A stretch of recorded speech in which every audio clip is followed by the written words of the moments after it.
Ed Hat reports. Organizers of the 18th annual Santa Barbara Cinco de Mayo Festival now say that this year's celebration will not be canceled. I'm waiting for the walking company to make the same announcement about the Big Dog Parade. As this news story reports, the 5th of May party event was financially bailed out by the purveyors of alcohol and gambling. That is the difference with the Big Dog Parade event.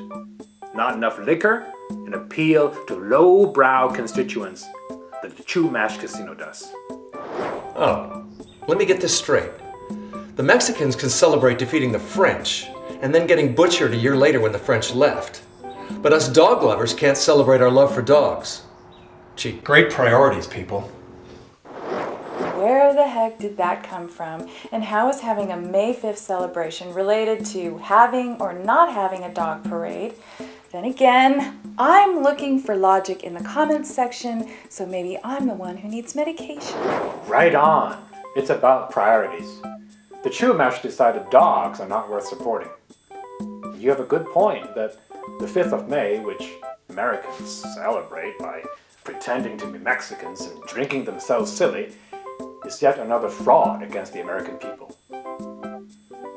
We vote for the dogs. No contest. What used to be exotic is now stale and boring. The 5th of May is a waste. It is also Chinese American History Month, and the Santa Barbara Trust for Historic Preservation has some terrific events for this often overlooked part of the American fabric. But most of the Chumash are mostly Mexican, with only a small amount of native blood, if there is such a thing. Remember, California was part of Mexico. As for the dog parade, I'd guess most of the cost is to the city of Santa Barbara. Permit, policing, and cleanup.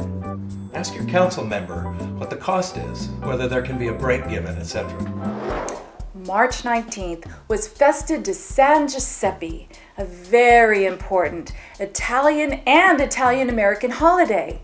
I'm very sick and tired of it being overshadowed by the hyperocentric St. Patrick's Day only 2 days before. It is time for the majority of the population to recognize the contribution of the Italian Americans, who often get overlooked in favor of the heritage of Irish Americans. There are establishments in town that serve St. Patty's green beer, but do you see any that serve St. Joe's red wine? Wait, you say this has nothing to do with the original article? Oh, well, I didn't think that had anything to do with anything. I love St. Joseph's Day. I celebrate it as my half-birthday, as I'm exactly 6 months older that day. I used to send St. Joseph's Day cards to people to try and counter the St. Patrick's Day's hoopla. Oh, good grief. Happy Cinco de Drinko to all!